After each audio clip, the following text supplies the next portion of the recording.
Hi, welcome to stage 2 of the SAR ADC. So the entirety of what you see here is new in this stage and was not previously included. So here we have the R2R DAC, the sample and hold IC, and the comparator. I also have a temporary dip switch, a button, and a potentiometer so that we can interface with this circuit to see how it works, although they will not be present on the final build of the SAR ADC. So let's start with the sample and hold IC. When the button is pressed, it essentially stores the voltage that's on the input, which in this case comes from the potentiometer. So we can see that while the button's being held and I spin the potentiometer, the output voltage matches the value of the potentiometer, and then as soon as I let go, it essentially latches the value that's present, and no matter what I do to the potentiometer, the voltage stays the same. And then again, when I press the button, it updates, and when I let go, it latches it to the value that's present. The output of the sample and hold device is connected to this comparator along with the R2R ladder. So the R2R goes to the inverting input and the sample and hold IC goes to the non-inverting input. So when the sample voltage that comes from the sample and hold IC, originally from the potentiometer, exceeds the reference voltage, which is set using these switches from the R2R ladder, the LED turns on. Using this setup, we can actually go through an example approximation using the SAR, or successive approximation, algorithm. So let's begin.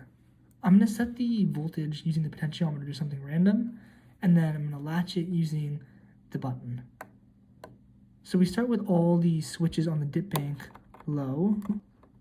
Then we work our way to the right, starting with the leftmost switch, keeping the switch on if the LED stays high. So we can see that the LED is high right now, so we're going to turn on the first one. It's still high, so we'll turn on the second one. It turned off. So then we're going to reset that switch and move on to the next one. Still high, off, off, still high, still high. And this is a 7-bit SAR ADC, so the last bit is not connected to anything. So at this point, let's just remember that the value we've come up with is 1010011. So I'm going to set this aside for now.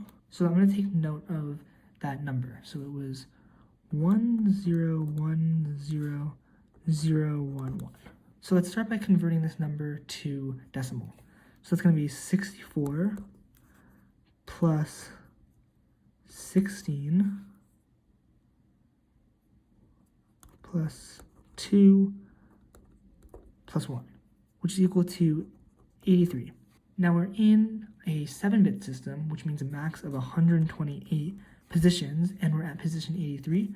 So we're going to do 83 divided by 128, and then we're going to multiply that by 5 volts.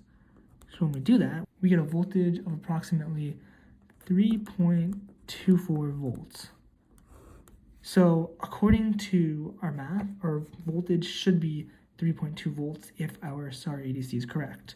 So let's give that a check.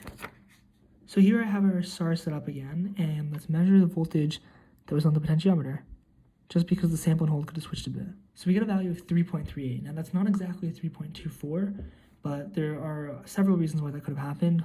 One, it's only a 7-bit system, so the increments are not that small, and more likely our R2R ladder isn't perfect. If I go to the output of the R2R ladder in this position, we see it's 3.3, when theoretically it should be 3.24, but it gives us a pretty good idea of what that voltage was supposed to be.